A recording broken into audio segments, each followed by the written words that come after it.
It said everything happens for a reason, but maybe everything happens for a Reese's.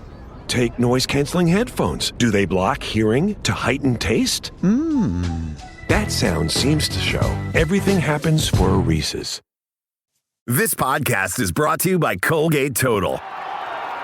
We take oral health as seriously as you take sports. That's why Colgate Total Active Prevention uses advanced technology to help prevent oral health problems like cavities and gingivitis before they start. It's clinically proven to provide 24-hour antibacterial protection with twice daily brushing after 4 weeks of use. So get a winning routine and prevent oral health problems before they start. Shop Colgate Total Active Prevention at a retailer near you.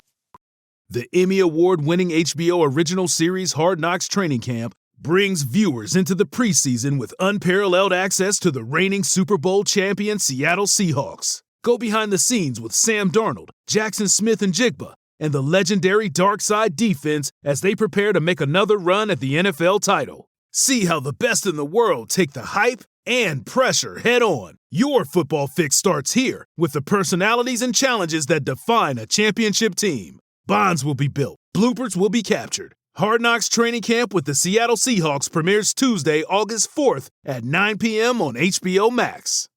Officials ain't going to be perfect. They ain't going to make every call. Everybody's like, oh, that was a face mask on Dallas Goddard. No, it wasn't. You know why? Because they didn't throw the goddamn flag. All right? So it wasn't a face mask. Welcome back, ladies and gentlemen, to New Heights, a Jukes original show presented by Wave Sports and Entertainment. New Heights is a show that speaks stats into existence. Shout out to the 92% that really isn't 92%, but now is 92% thanks to the Buffalo game. That 8% was on showcase, baby.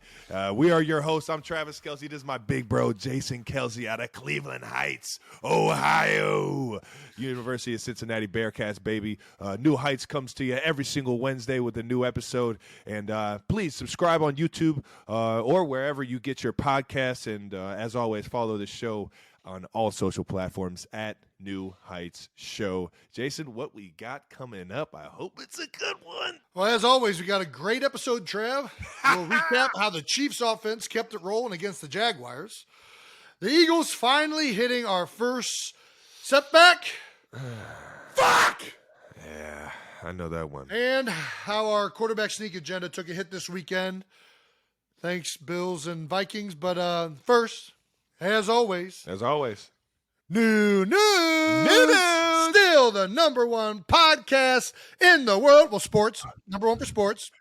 But we also have cracked into the top 10 for overall podcasts this past week. Thanks to our Jalen Hurts interview, which did extremely well. It was awesome. I guess Jalen Hurts conversation. Really not an interview. It was just a great convo with us three. Who should we get next, you think? I think there's one person everybody wants. It just, are you man enough to ask? Really, is what it comes down to. No. I am. Yeah, I'm gonna ask. I'm gonna ask him. I think I've asked already. I kind of like hinted at it. I was like, "Hey, Pat, do you like the show?" He said, "Yeah." So it's like, "Yeah, come on on." Well, you got to do it in the Pat voice. No, I'm not doing it in the Pat voice. That's not how you get Pat on. That's not how you get Pat on. Oh, okay, that makes sense. That was like the one thing I did his rookie year. Like, there's no hazing in Coach Reed's like locker rooms. Like, there's no like, oh, the rookie's got to do this. Like, you get like seniority and like taping lines and like stuff like that. You know what I mean? Or like hotel rooms and shit. Sure. But you don't get like, the rookies don't have to do stuff. You know what I mean? It's not expected. But the one thing I just made fun of Pat was every single time he spoke up in like a meeting or anything like that, I would just you're just a bully. So this is why come on. You're just a big bully. What? It's my guy. It's one of my best friends. I just gotta, right time, right place, baby.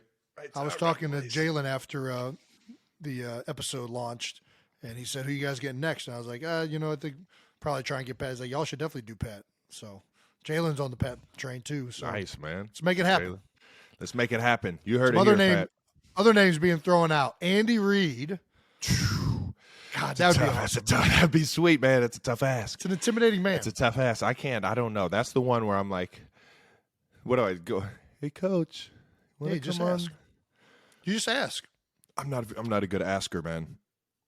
It's like when you asked, whoever you asked the middle school dance in, 8th grade. You just go up and worst that can happen is they say no, right? Yeah, and you go to the dance alone. Yeah. And Andy's the Great White Buffalo. It's you got to go up there.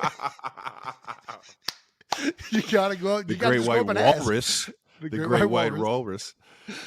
If you need me to, I will text him so that you don't have to. That would make it a lot easier. If you are not get the bug in you are not man enough to go up and ask him yourself. The guy's busy, Jason. Okay, we just heard from Joe Thomas what it takes to be an NFL head coach. Okay, he might be a little busy It's true. Early on in the week.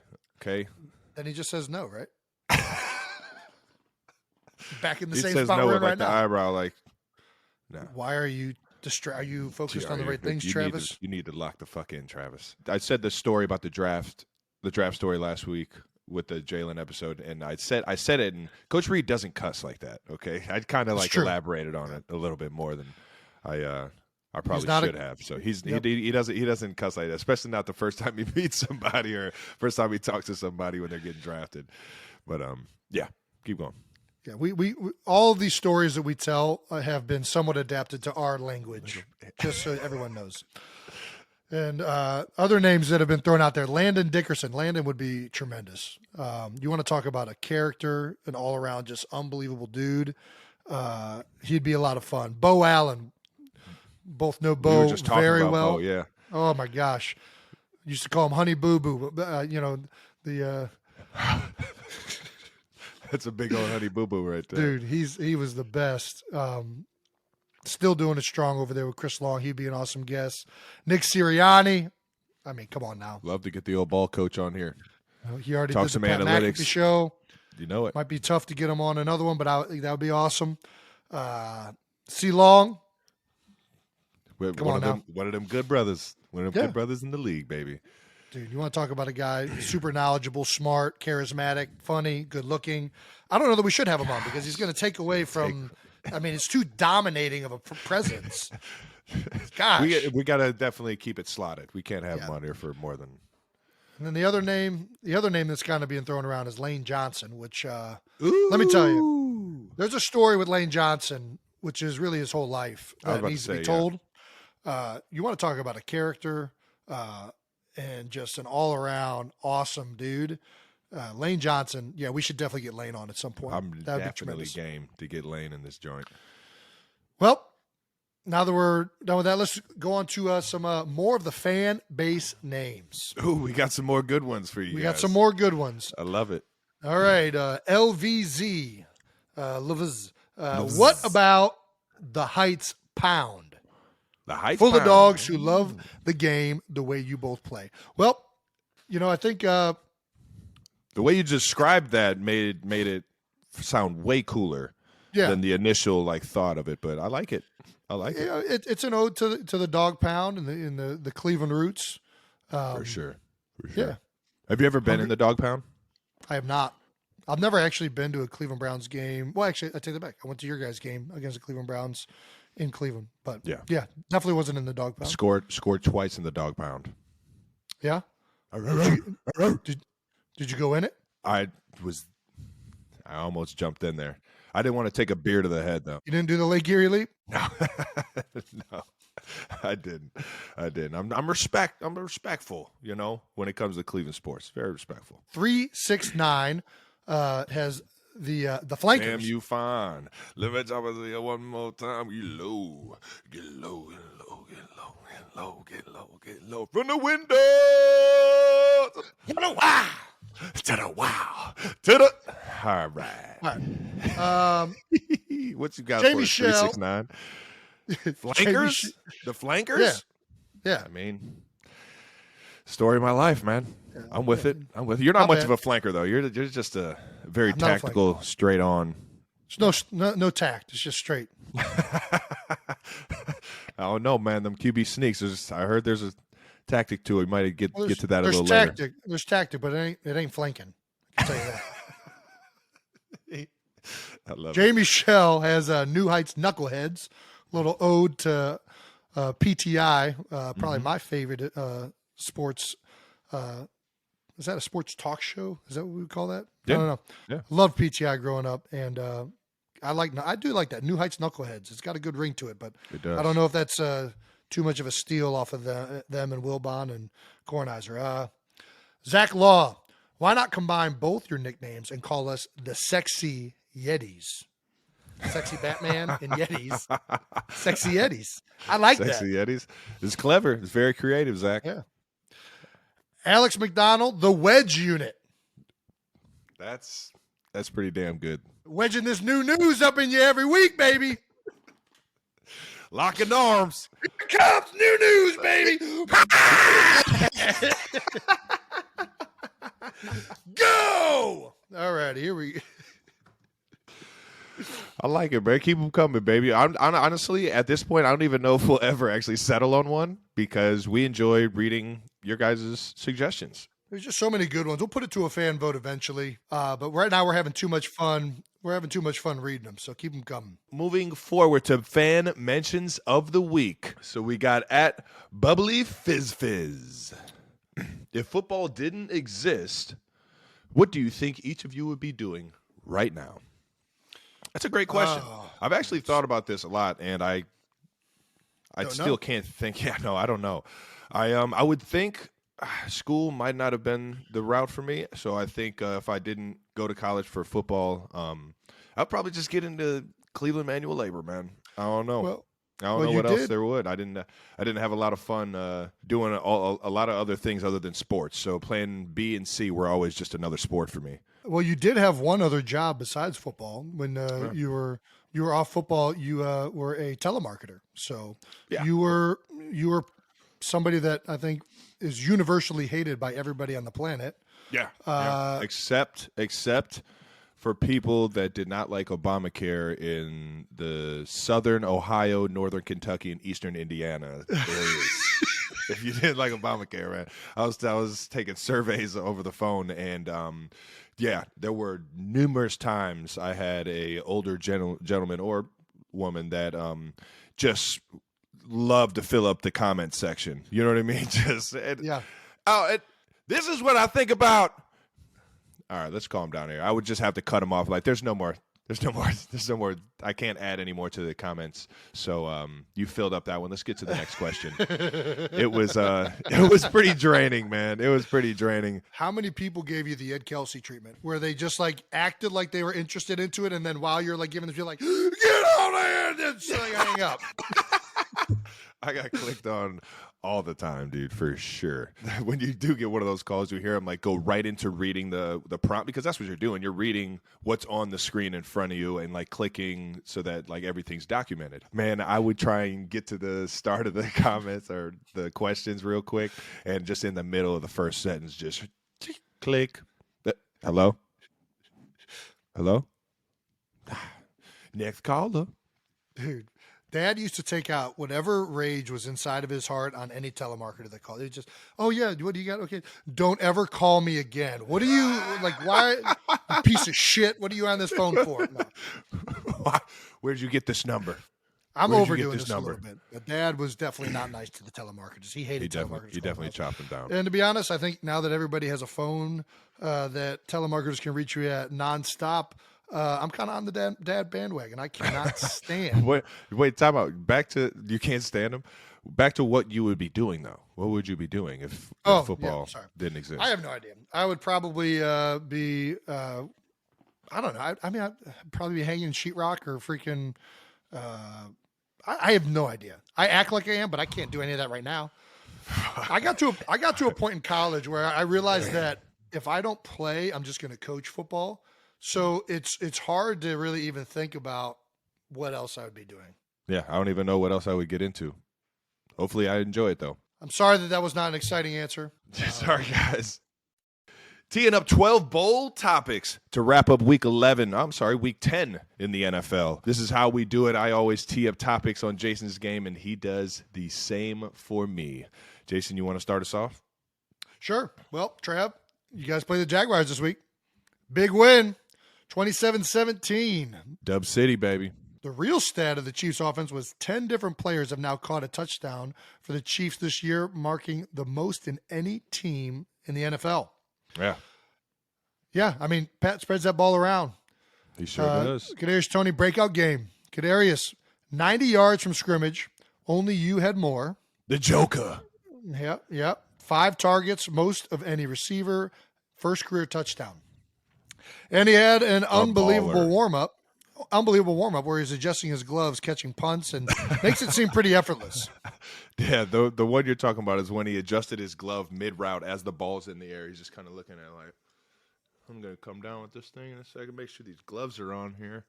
Here we go. And then just levitated and just like froze in the air while the ball came to him. It was crazy. It was wild. And then Moss 2 guys, and we scored on like the next play or something like that. Well, of all of the stats that are mentioned around the Chiefs offense, is there one stat that means the most, Trav? Yeah, the win column. It's a good stat. In terms of other stats, I mean, I always just equate it to how do you lose games? Turnovers, third down conversions. Are we scoring touchdowns or are we kicking field goals? Those are all the important ones. Like, are we converting third downs? Are we winning situational football games? And at the end of the day, are we turning the ball over? And as our offense right now, we're rolling. We had a couple turnovers, and obviously you want to clean up everything, but guys are just out there playing with all the passion for the guys next to him, and that's the funnest part, man. Is that even when we kind of have a hiccup or we fumble, Isaiah Pacheco had a fumble in the red zone, but immediately after that, Coach Reed says, "Now, first play, next drive, go ahead, young man, get your rocks off and run that thing downhill like we know you know how to." Because I mean, after that, after you turn the ball over or something like that, the first thing you want to do is get the ball and just run your tail off and show everybody that you are accountable for that kind of stuff, or you are accountable with the ball in your hands. And sure enough, I mean, he had a hell of a day after that. How has your role changed in the Chiefs offense? I feel like the beauty of the tight end position is that it's so universal. You can put us anywhere. You can have us do a lot of different things, whether it's to get ourselves open or whether it's to get somebody else open. There were multiple times on a third down on a big time, drive where Coach Reed knows that they're going to bracket me. They're going to be on high alert of where I am. In situations like that, man, it's just sometimes it's better to just use me as a decoy or just use me to gather up as much coverage as I can. And that goes along with the intentions of the play caller. Now, I'm still trying to get open, but at the end of the day, if I can get somebody else open for a bigger gain or for, to get the job done, like get a third down conversion or something like that, I'm doing that 100% of the time. And that's the fun about playing the position, is that you can help out everybody else by just doing your job, and whether it's catching the ball, blocking for somebody downfield, or getting somebody open in terms of routes. But I don't think it's necessarily evolved into anything. I just think every single week Coach Reed finds ways that we can attack a defense and become successful, understanding that this is what they're going to try and do. They're going to try and stop me and Pat, knowing that me and Pat on third downs have had one of the highest third down conversion rates like in the league since Pat's been here. So they know that stat is out there. They know that Pat, is very aware of where we're at, and they know that Coach Reed likes to dial me up on third down. So that's where you just put all the trust in the coach's hands, and you just do your job, man. You be a good teammate. Yeah, I mean, I think that's why it's easy to put your trust into one of the best play callers of all time, in Andy Reid. Yeah. So, speaking of calls, let's talk about non-calls. Juju Smith-Schuster took a shot from Jaguars safety Andre Cisco. Man, you hate to see it, man. Yeah, and obviously the flag went out initially, gets picked up. What are your thoughts when a teammate goes down like that? I mean, it just rips your heart out, man, especially the way it goes down. That's never easy to see, not ever easy to be a part of. Well, later in the game, Cisco, underlay, mama, uh-oh. That's Nelly. not Cisco. That's Fuck. not Cisco. I don't know how you missed your favorite song, the thong song. That's it. How did you miss God. the thong song? I've only slept for 2 hours, all right? I'm on low sleep. Cisco and Nelly have got to be, it's the same era. Come on, give me a break. Anyway, Cisco made another violent hit on Chiefs wide receiver Marquez Valdez Scantling. Scantling, yes. Gosh. You said it right. You said it right. I know, but I'm just there's so many hyphenations. All right. Sent to the blue tent. I love you, Quest, man. I'm glad you're good, dog. But that was not an easy one to see either. Other Chiefs reaction. Justin Reed. We were pissed. Is that accurate? Yeah. No, everybody on the sideline and everybody in the game was pissed. We kind of had a moment where we were like, yo, let's rally around the ball. Let's make sure we take care of our guys, man, because this is getting out of hand. There's a lot of those kind of momentum switches, like those are boosters when you have big hits like that. And I think Juju's was the ball came out. Quez big third down that we didn't convert. So it's just stuff like that, momentum wise, and then on top of that, we just got to protect our guys. We can't let somebody come into our house and throw bodies around and send guys to blue tents and stuff like that. It's just like, this is our house. We got to protect our guys. Get around the ball. They're a physical bunch, and they were flying around trying to impose their will. And we had to react. We had to respond accordingly, man. Yeah. Isaiah Pacheco said it brought tears to my eyes. Yeah. It'll do that. I remember last year when Isaac Seumalo went down with a pretty significant foot injury. I was crying after the game. Dude, it's an emotional game when you see somebody that you care about. That can be hard at times. Tony said, I was angry. I was kind of mad because I don't really like dirty plays. I feel like it gave the team a boost. It gave us something to play for, I guess you could say. Yeah. No, Joke is right on. He's right on with it, man. He like I said, it was definitely a momentum booster for them, and we had to match that and play that much more aggressive, knowing that what had just went down. And it makes you want to play harder for the guy that just got hit like that. Yeah. So I hear you on that, but what we did was we figured it out, man. Let's get to a happier topic. Noah Gray and Kadarius Toney have their first receiving touchdowns of the season for the Kansas City Chiefs. Oh yeah. Yeah, baby. Everybody saw Toney warming up, catching punts, adjusting his gloves. What can you tell us about? Yeah, this dude Joker, man. When I don't know how the heck is that his nickname, Joker? The Joker, man. Joka. The Joker. Is it in reference to the Batman? That's a good question. Or is it? I don't know. I'll have to ask him. Where Joker came from. Is he funny? Yeah, he's a great dude. I was blown away with how professional he was. When you get a trade like that, you think something, there's something that you have to weigh out or something that you have to, bring. Ever since he's been in the building, it has been, man, this dude's smart. Man, this dude's crazy athletic. Man, this guy has a lot of confidence. And when you have a lot of confidence, that means you understand what's going on out there. You're playing, you know what I mean? You're seeing things, you know how to attack it. And that goes back to being a smart player, a smart person. And he's just been a great teammate. I'll tell you what, man, the first couple of days I saw him catching punts in practice. It is the most casual. I've never seen anyone catch punts like this. I would assume that all the great ones do it like this, but usually you get a guy that punts in the air, they go sprinting back to where they think it's going to go, and then they're back there trying to adjust to it. Maybe there's a little wind aspect to it, and they're like, all right, should I step up? Should I step back? He is, as soon as the punt happens, he sees where it's going, casually just starts walking over. Doesn't even run, just is observing what's in front of him in terms of the defense or the punt team coming at him, and is just walking over to it, and then 10 feet before it gets to him, finally gets ready and just snags it and is in full gamer mode. Is one of the coolest things. It goes back to the catch that he had on the sideline. He's just over there mid route, just running, got two guys on him, nah, I'm just gonna go ahead and make sure these gloves are on tight so I can snag this thing out there. And it's he gets up and just crazy athlete, unbelievable player when he gets the ball in his hands, and obviously can run great routes. Happy that he got his first touchdown in the National Football League. The first of many for sure, man. So can you believe the Giants let Kadarius Toney go? No, I don't know how he got out of that building. I just don't get it. I don't get it one bit. I don't understand. I don't even want to understand.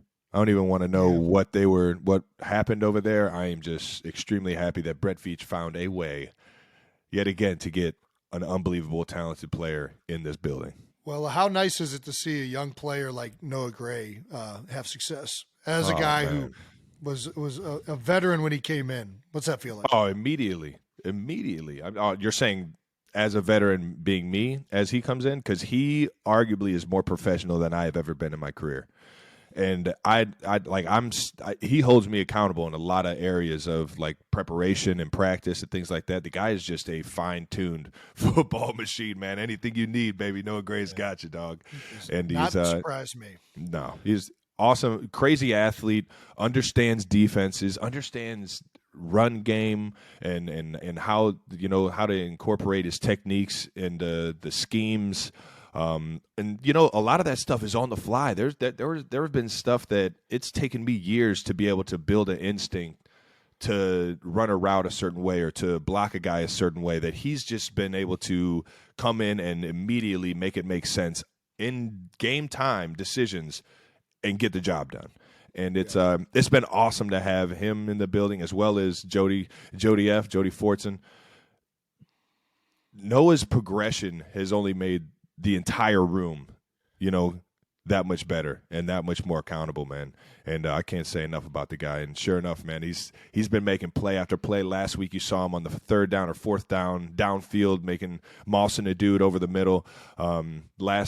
Yesterday's game or this past game, finding the end zone and making a few big plays throughout the drives. And just can't say enough about the guy, man. I'm excited to see him keep finding new roles in the offense and keep coming up big for us, man.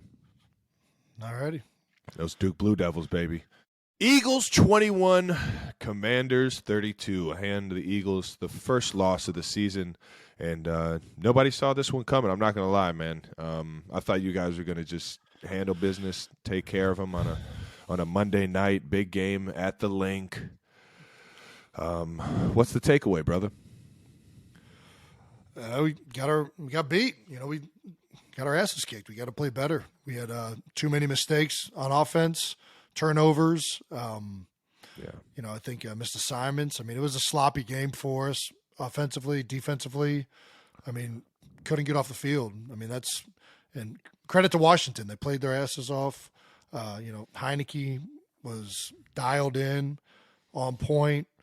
McLaurin was all over the field, it looked like. They ran the ball and stuck to it. It was a really, really good performance by the Washington, I was about to say football team, Commanders. There was just something about that, and we'll get to talking about that final play or the final possession. The flag. The flag. Listen, man. The roughing the passer. I've never seen a quarterback get so excited because of a roughing the passer after he takes a knee like that one. I don't know why it rubbed me the wrong way, man. I was just like, I'm out of here. I just turned the TV off when he got excited like that. I was like, that's what we're getting excited for, man. I don't know. The refs are getting a lot of critique, and dude, I cannot stand people blaming referees. That's like one of my pet peeves, like grinding my gears. We had so many opportunities to win that football game that we didn't control, that we didn't take care of. 100%. Right? That game shouldn't have even come down to, if we take care of things offensively, if we don't have turnovers, there's a feeling now more than ever, and I think part of it's just because of replay and the ability to slow things down and everything's in high definition. So fans, it's very apparent when an official doesn't make the correct call or misses something, right? Yeah. Listen, man, officials ain't going to be perfect. They ain't going to make every call. And the reality is you got to go out there and play the game that's called. 100%. Everybody's like, that was a face mask on Dallas Goddard. No, it wasn't. You know why? Because they didn't fucking throw the goddamn flag. All right? So it wasn't a face mask. It really bothers me when people put things on officials. You got to control what you can control, and you got to play the game that's being called and the way it's going down out there. And it's a loser's mentality to put it on somebody else. I'm with you, man. It really bothers me when people put it on officials. I've done it in the past. I've blamed games. I blamed a playoff loss against the Steelers to a ref and told him he couldn't even work a Foot Locker. I've said some of the silliest sore loser shit that anybody could ever say, and I'm right there with you, man. It's ignorant. In the moment, you're going to be pissed off. Well, moment, you're going to be pissed off. But the reality is, there's so many other moments in the game. The game is 60 minutes. Yeah. The entire time. Yeah, there's so many plays that could. The refs didn't have anything to do with the turnovers that we committed. Well, the one with Dallas, but didn't have much to do with the inefficiency of our offense. They didn't have anything to do with our defense not getting off the field on third down. These are things that killed us. All right. Got to have the mentality. Can't put it in their hands. We got to get better. That's the bottom line. We did not play a good game. They came out with energy. They came out with excitement. They came out ready to go, and they beat us. They're a well-coached team. I know the Commanders. The Commanders are like one of the laughing stocks of the league organizationally because of what's going on with Dan Snyder and all that stuff. Let me tell you this: Ron Rivera is still a good coach. Jack Del Rio is still a good coach. Yeah. They got some good players on defense, and they got some great players on offense. And they went out there and they beat us. And we got to go back and watch the tape, get better, and move on to next week. I mean, it was a very unacceptable performance by the Philadelphia Eagles this past week. The biggest stat line for me was the time of possession. Yeah, Washington 40 minutes, Philly 19. When I tell you they had twice as much possession time than you guys had, and that is huge when you have a great offense. When you have a great offense, taking that offense off the field or limiting those possessions as much as possible, because now it's just it's draining. The offense can't get a rhythm, and that's frustrating as an offense. And sometimes you try and do more because you're not getting all those possessions, and you feel like that time is running out. You got to get things going. It puts a little bit more, I don't know. I don't want to say stress, but it definitely makes you feel like you got to get the shit going more and more. You got to be perfect. Yeah, you're going to it limits your opportunities. It's hard to get in a rhythm. I mean, there's a reason why they did that.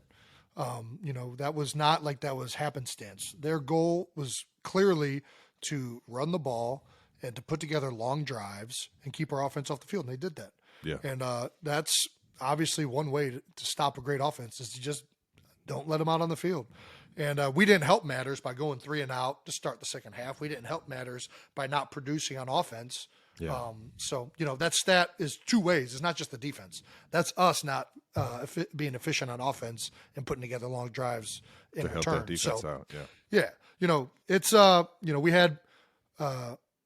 we actually had 4 turnovers. We had more turnovers in this game than we've had all season. Yeah, that was crazy.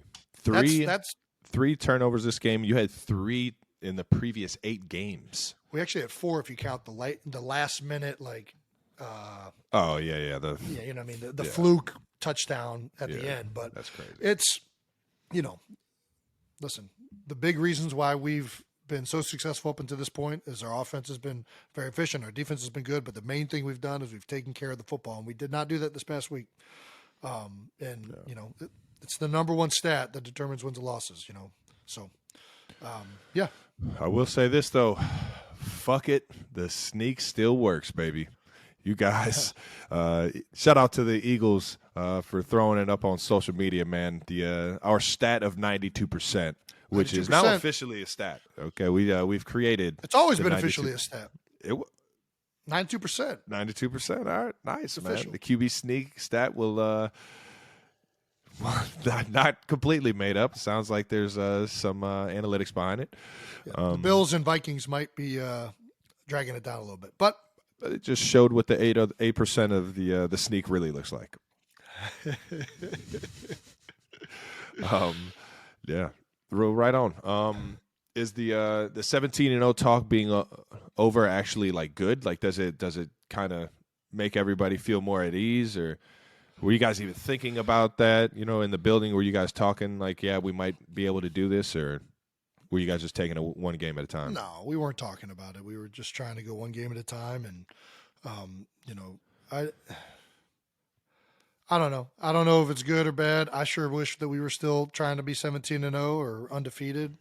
I think, at no point were we trying to be 17-0. We're just trying to win the next game. Yeah. I feel like that gets hyped up way too much. Like, every single team goes into every single season trying to go 17-0, thinking, oh yeah, I'm going to win every single game. Look at you. You look at the schedule, say, yeah, that's a game we can win. That's a game we can win. That's a game we can win. I look at every single schedule that I've ever had and be like, man, we can go 17-0, we can go 16-0 right here.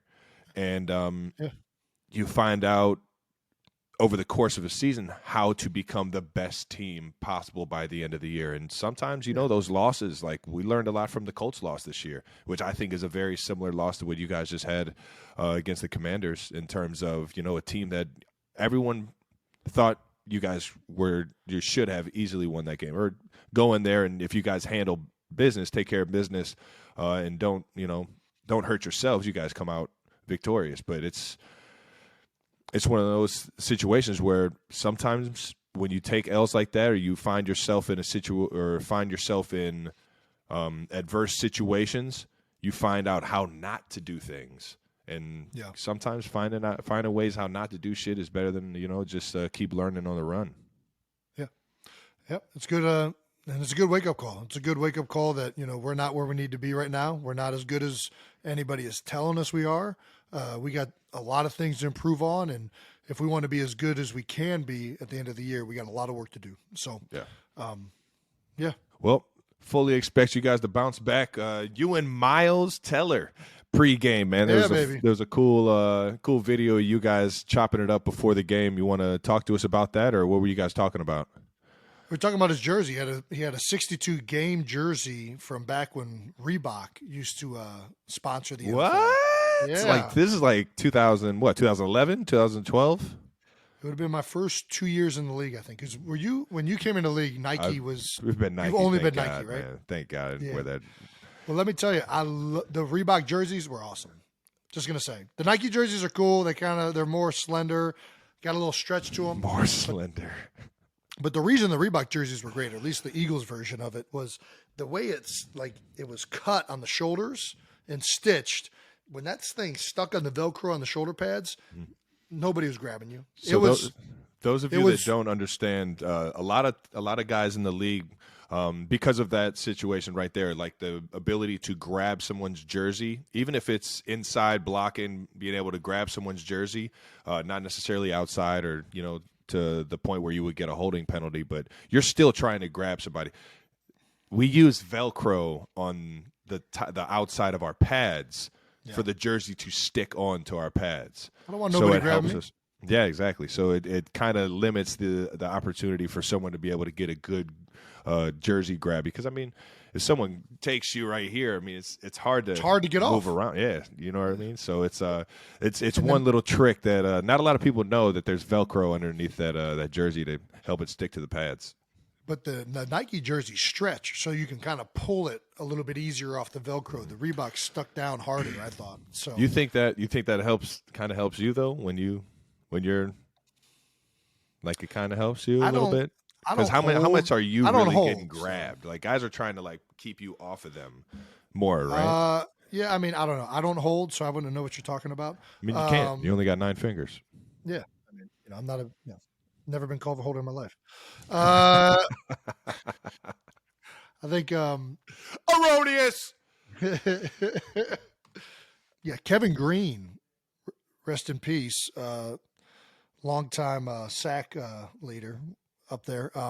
He used to tape Clay Matthews shoulder pads before every game with the Velcro and tape, and he's like, hey man, if they can't hold you, they can't block you. That's how big of a difference this makes. Yeah, and Michael Bennett theory, just wear the smallest set of shoulder pads.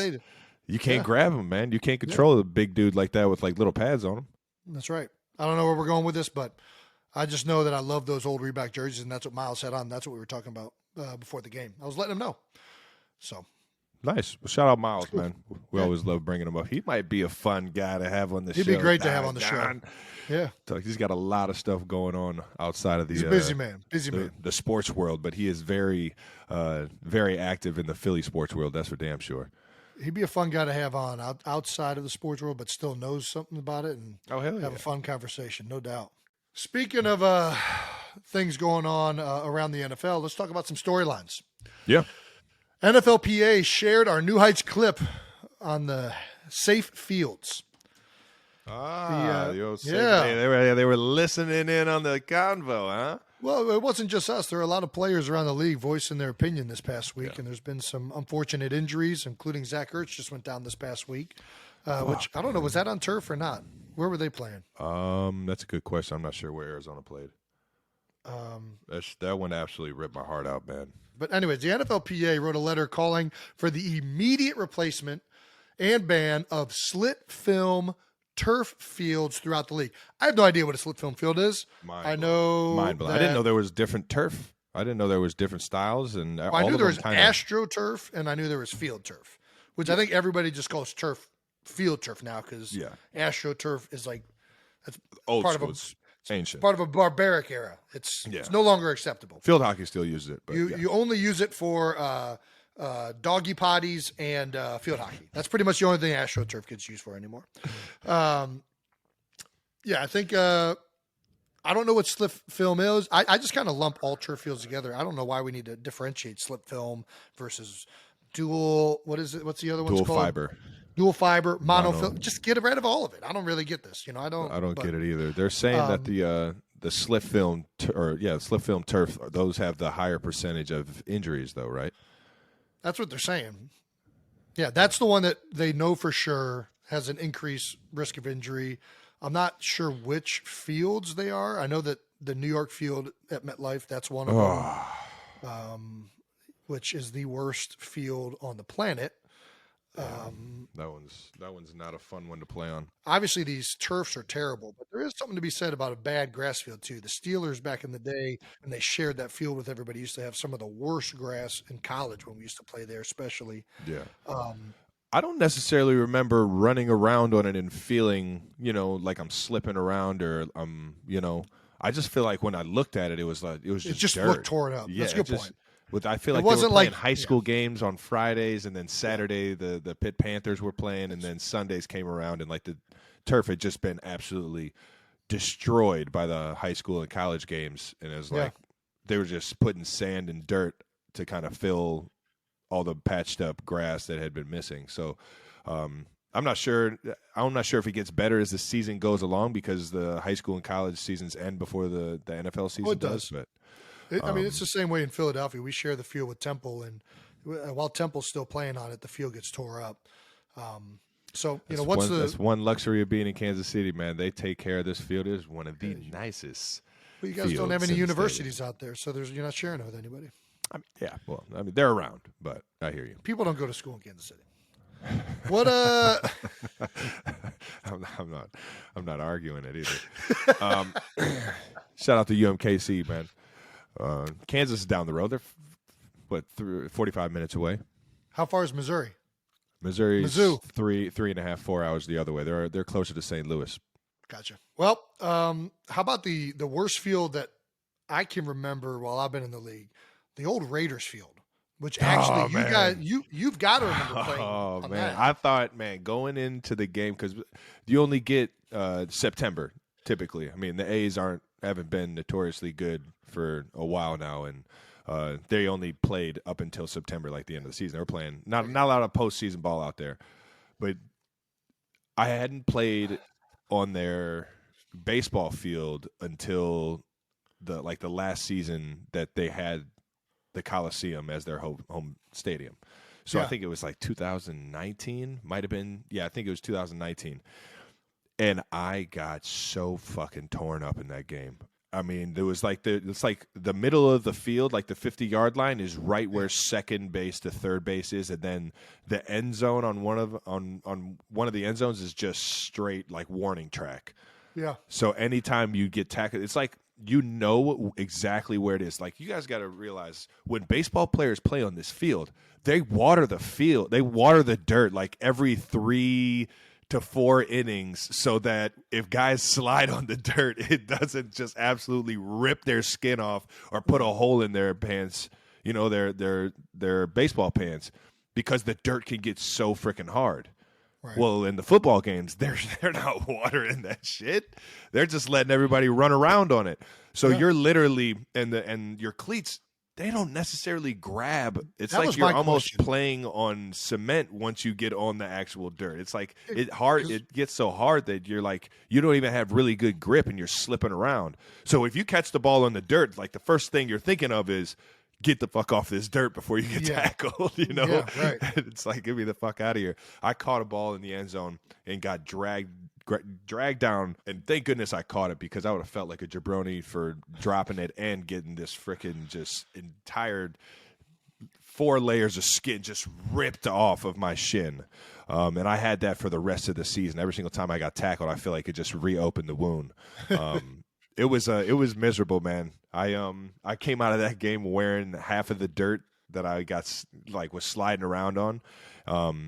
It was cool. I went into it thinking, man, I finally get to play on the baseball field, man. This shit's sweet, man. I used to watch guys play on the dual sport fields all the time growing up, and I always thought it was sweet. And Uncle Don told me right before, he was like, yeah, don't get too excited, man. It'll probably be the last time you want to play on this shit.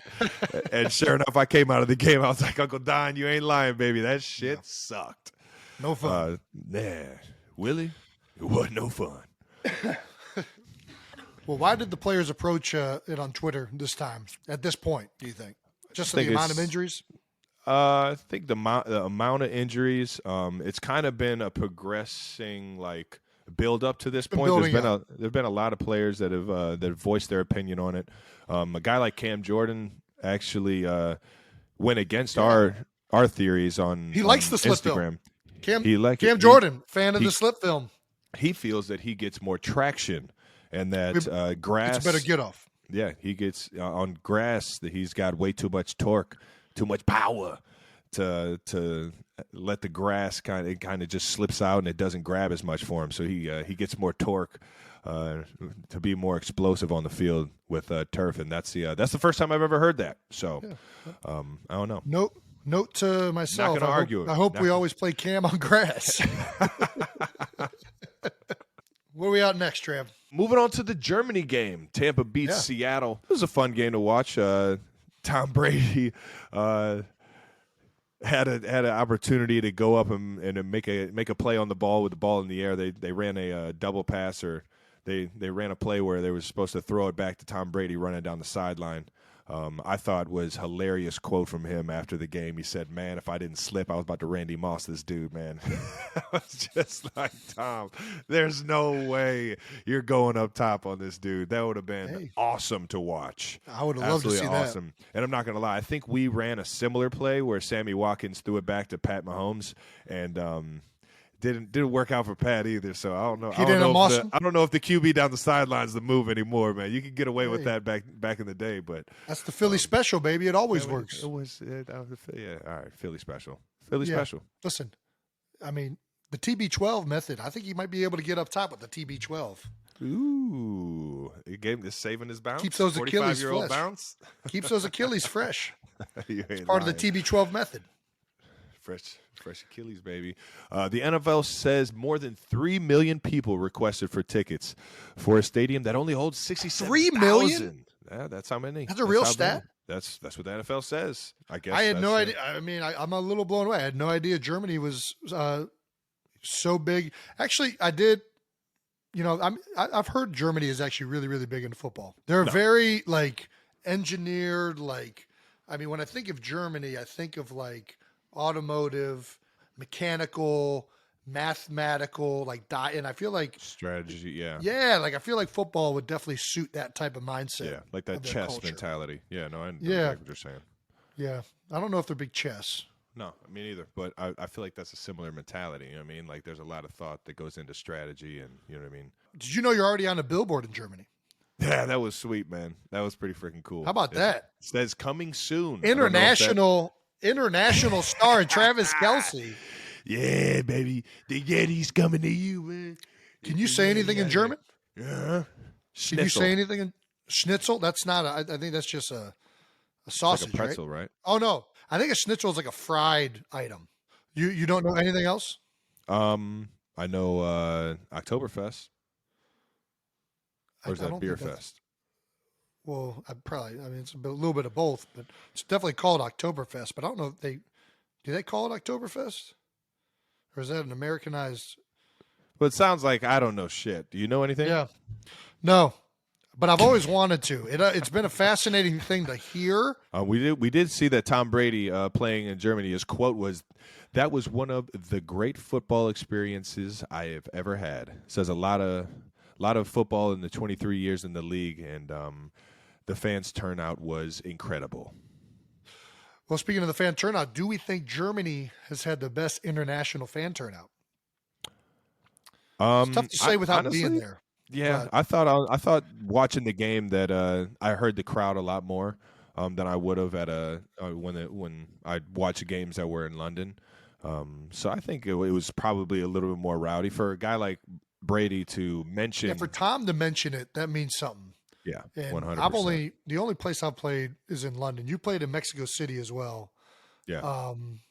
I might be one of the first guys or one of the only guys to score a touchdown in 3 different countries. You haven't already done that?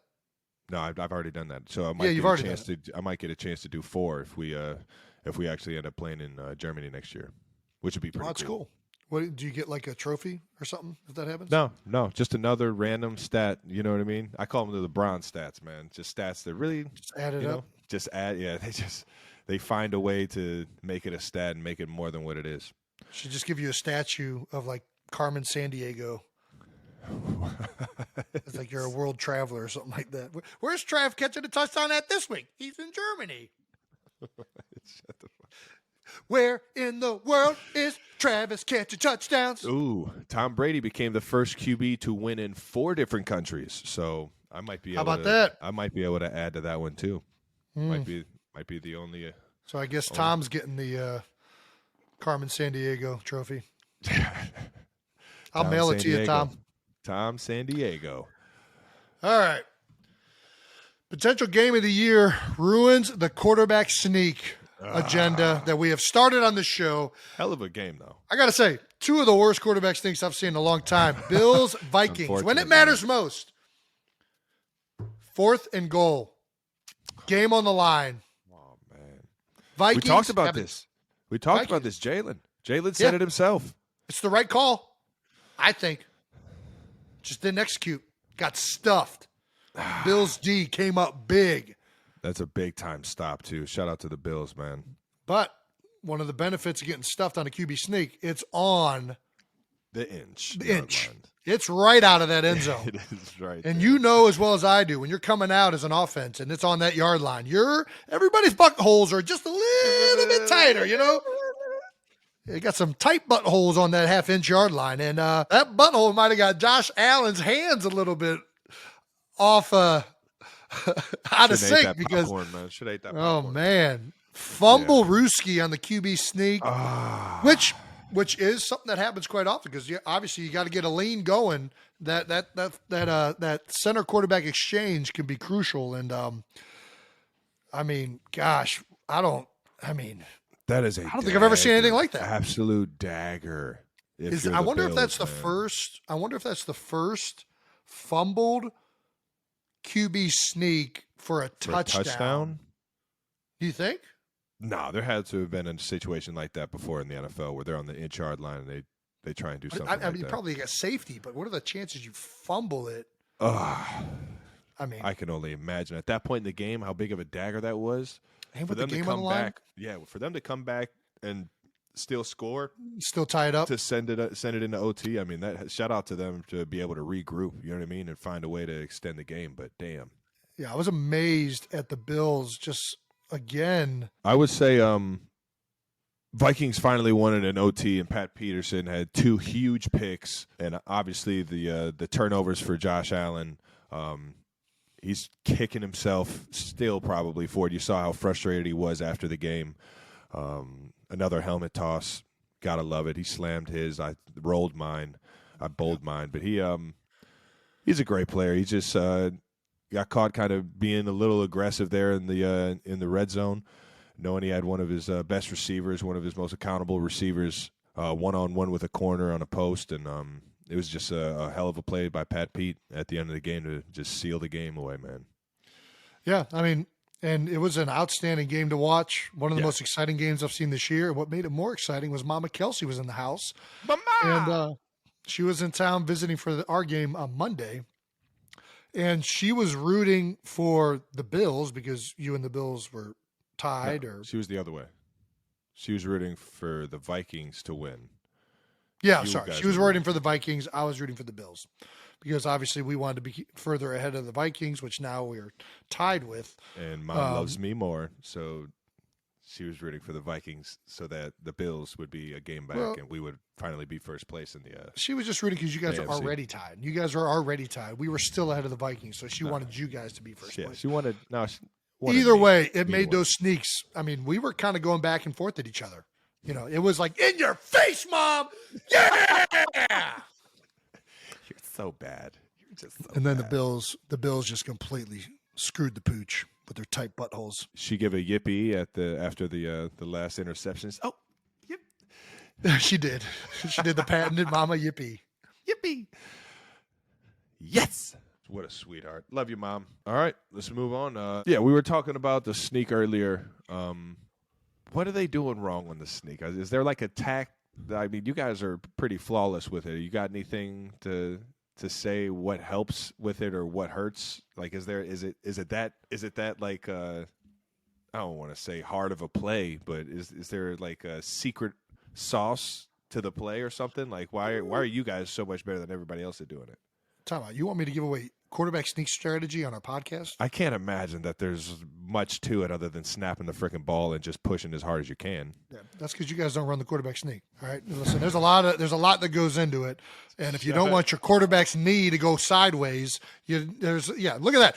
It's so complicated. Your guy's quarterback couldn't even do it without his knee falling off. All right. Stop it. There's nothing. Pat. There's first of all. It's one of the most intricate plays. I mean, it's a crucial play. There's a lot that goes into it. What? You gotta say it, dude. You gotta say it. I cannot imagine that there's anything that mind blowing about a QB sneak. I'm not saying you're right. I'm not going to say it because I'm not giving any defense the keys to stopping that play. I'm going to keep doing what we're doing and letting it roll. I love that you're making this one fucking play, the most simple play in the offensive book. Something that's simple, the most simple. Yes, snap the ball and move forward. What is more simple than that? See, this is why you guys don't run the quarterback sneak. This is why you guys don't do it. There is detail in it. There is a lot of things that go into the quarterback sneak to make it successul, and everything has to run in unison. Everything has to be synced up. And I'm telling you what, it's a lot more complicated than running a freaking hitch route. All right, I'll tell you that right now. Running 6 yards. Look at you. Is it 6 yards? 6 yards is that hitch? Yeah, sure. If you want it to be. I mean, what is it in your guys' playbook? In our playbook, it's get open on time. That's 95% of all the routes. Yeah, that's 95% of all the routes with Pat Mahomes. Just get open. So if your route is a hitch route and it's 3rd and 8, you're running at the sticks, right? Yeah, we're probably not calling that play if it's 3rd. That makes sense. Yeah. What am I doing? Stupid, Jason. You kind of just answered your own question there. What do you? Yeah. So if you. Anyways, there's a lot that goes into the quarterback sneak. All right, just ask the Bills and the Vikings. Huh? If it's so simple, huh? Most simple play in the playbook until you need to do it. Yeah, I guess. I don't know. I think it's baloney, but whatever. All right, moving on. So, man, this is never an easy topic to talk about, man. Derek Carr at the podium just pouring out his feelings of a frustrating 2-7 season with a lot of expectations. Obviously, we all put a bunch of effort and a bunch of emotion and a bunch of hard work into it. And a lot of guys battle through soreness and injuries and discomfort to the point where it's like that could bring tears to you itself, over the course of the season. But is there any crying? Is it acceptable to just, I don't know, cut it loose or let it loose? I know I've cried, but for the most part, all my crying has been like crying of happiness and like overcoming and, being appreciative of the success I'm having and stuff like that. And like after the Super Bowl, I was boo-hooing. I don't think I've ever cried after a loss, but what do you think it's acceptable? I've teared up when teammates have been hurt or been going through things. Yeah. I tear up when I'm talking, whenever you're sometimes with really big triumphant moments, impactful moments in your career and your team. I think sometimes these things can be overwhelming and very emotional, and I've been known to cry for sure. I've done it at numerous press conferences. I did it after the Super Bowl. I've done it. For me, it almost always happens when I'm thinking about either our family, my teammates, the trajectory of a season. So, this guy clearly puts a lot of effort into all of this, and he's invested, man. It's frustrating when it doesn't pay off, especially when he's the one that's being held accountable for a lot of the shit that's going on. That shit it probably just got at him to the point where he couldn't hold it back, man. But that shit sucks. It sucks. Speaking of crying, do you hear my 1-year-old right now? Oh, baby L. Baby L, she heard it. She heard we were talking about Derek Carr right now. Yeah. Sounds a lot like Derek Carr. Yeah, she's very invested in her sleep. And if only her teammates tried as hard as she did. That is so great. All right, moving on to New Heights Stamp of the Week, baby. This is how we do it. Jason and I, we give a shout out to anybody taking their game to new heights. It could be in the NFL, college, high school, it doesn't matter. We're showcasing anybody taking their game to the next level, baby. And mine this week, my guy Cole Kmet of the Chicago Bears, baby, coming out of a unfortunately close loss, but 4 receptions, 74 yards, 2 touchdowns, a huge touchdown. Got the bulk of his yardage on one of them, absolutely wide open, ran a great route, and I'm just happy to see that guy taking the next step, man. Finally, I think he's got 5 or 6 touchdowns this year alone, which is the second most out of all the tight ends. And I'm just happy to see him keep progressing, man. Great guy, plays his tail off. I think he embodies that city, the toughness, and he's definitely, a guy that I thought was going to take the league by storm. Very big dude, looks kind of like that Gronk, physical built, and just toughness. And sure enough, man, Cole, shout out to you taking your game to new heights, baby. I'm proud of it. Let's Way to go, Cole. Going. Tight end you, baby. Way to go, Cole. Okay, I got Jeff Saturday. I was a little nervous. I didn't know if I wanted. Saturday. You know what? Well, I was a little bit iffy because we're playing the Colts this week and whether I was going to go with Jeff. But, I mean, in the true what this stamp is supposed to be, taking your game to new heights, this is the only thing Jeff hasn't done. I mean, he's been a Pro Bowl player. Perennial. He's played for over a decade, won a Super Bowl. He's a Hall of Fame candidate almost every year. This guy, and then he's first time as a coach against the Las Vegas Raiders. What does he do? Gets a win. Gets a dub despite all the shenanigans all week. I mean, we talked about it on our podcast about how odd of a move it was. And some other people were very harsh. He found a way to get it done. I thought he answered questions great. I thought he had great press conferences and addressing all this and just keeping the team focused. And they got their first dub.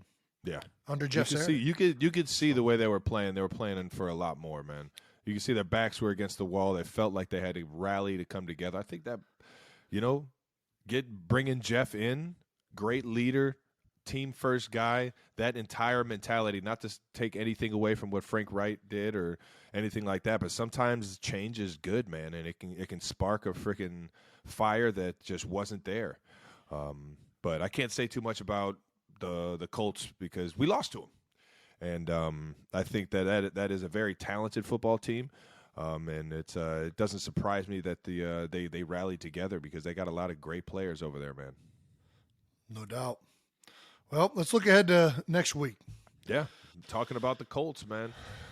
Eagles at Colts. So you guys are going to Indianapolis, playing in the Dome. How do you prep for a game or for a team with a brand new head coach? I don't know how it's going to change. Obviously, they were fired up last week to play the Raiders. I think largely they're going to be a similar team, especially on defense. I can't speak for the offense, but Jeff isn't going to go in there and drastically change the defensive philosophy of the football team in a week, right? Right. I think what he's going to do is bring a different level of organization, motivation, and things like that, which will make a difference in how the team ultimately plays.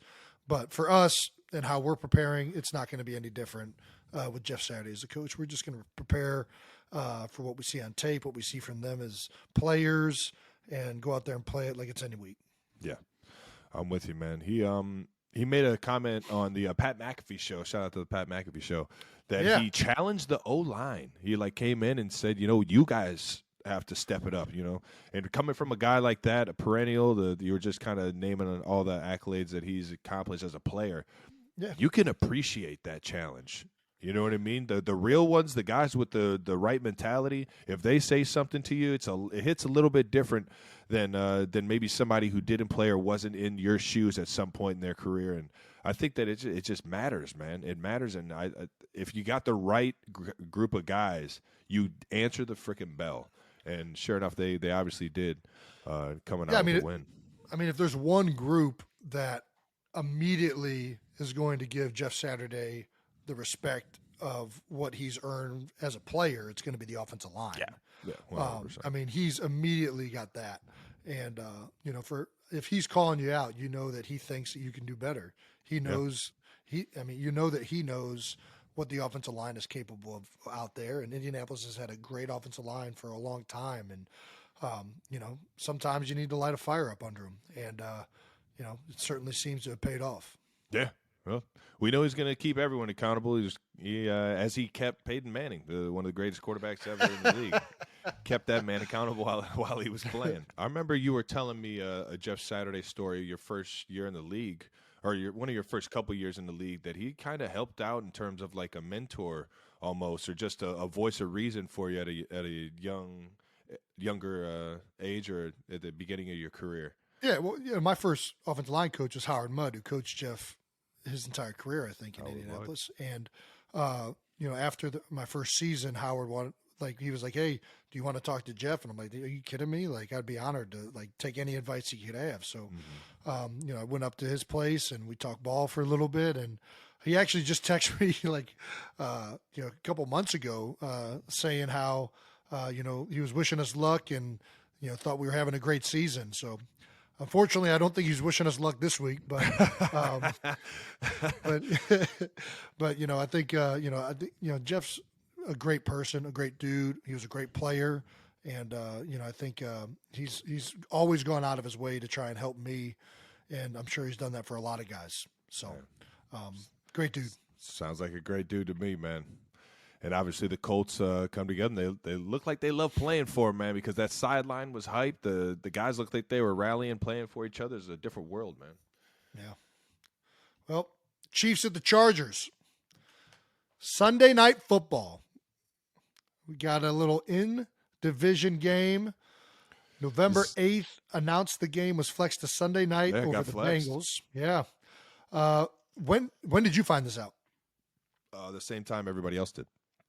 It just kind of happens right when it gets announced. Yeah, it was like, oh, wow, we got another primetime game. I think it's our 7th primetime game, so we are officially not getting flexed to primetime anymore.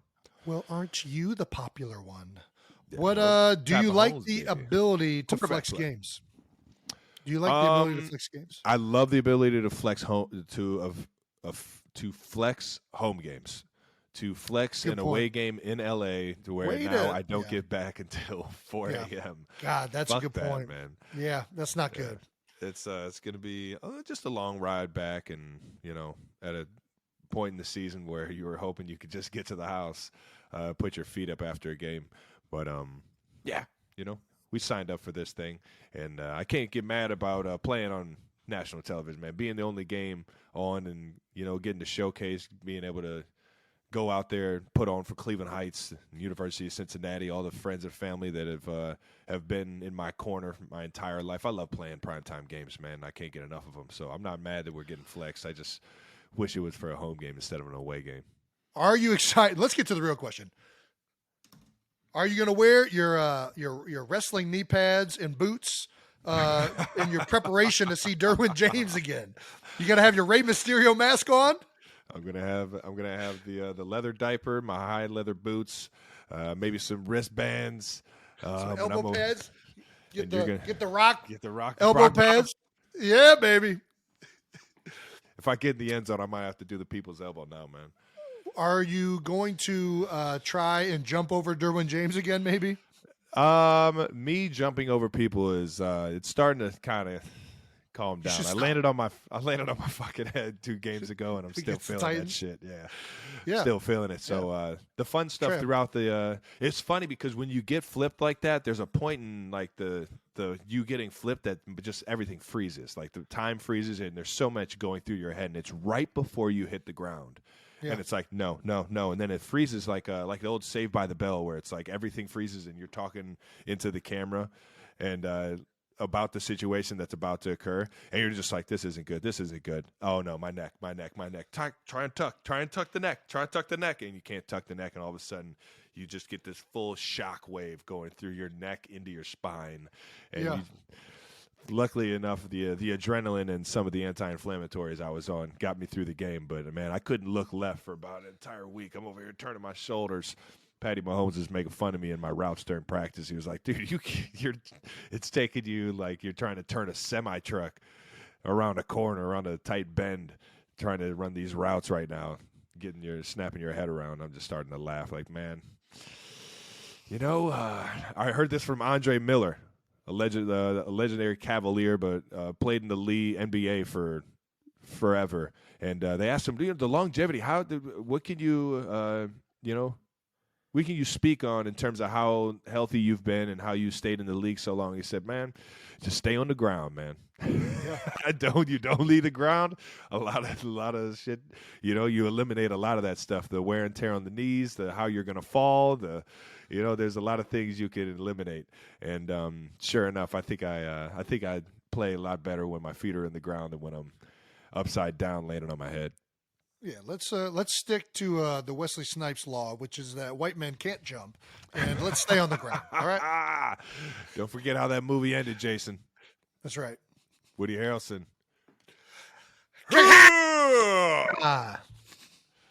They definitely lowered the rim to like 8 feet. I mean, we can pretend. It's like when I was in the backyard every single day practicing basketball, and Dad would yell from the kitchen, "Put the hoop up to 10 feet." I'm just like, Dad, I can't reach it up there. I gotta work on my dunking. Only I could dunk when we were growing up. You definitely could not dunk. I'm a dunking machine. What are you talking about? Jason, you used to try dunking every single day after lifting in college, and I've never seen you successfully. That was once I was 280 pounds. You would just rip the calluses off your hand, and your entire hand would be bleeding by the end of the basketball shoot around. That's just because my hand was so muscular I could no longer palm the ball. So I just had to try and slam it down in like a pancake, like a Burger King hands, man. Burger King hands. No, opposite of Burger King hands. This is caveman. The Rock. hands. The Rock. Yeah, The Rock was saying calloused up. Oh yeah. Right on, baby. Right on. All righty. Well, that about wraps up the 12th episode of New Heights. Woo! So make sure you're subscribed on YouTube to the New Heights channel, so you know when the new videos come out, and listen and subscribe wherever you get your podcasts. Once again, New Heights is a Jukes original presented by Wave Sports and Entertainment. Make sure you follow the show on all social media at New Heights Show for fun clips throughout the week. And as always, thank you to our production, man. We honestly cannot do this without you, and we appreciate everything you guys do, man. You guys make us look good when we know we're not. But we're learning, and we appreciate the guidance. So shout out to everybody helping make this thing run. Thanks, guys. Until the next time, peace.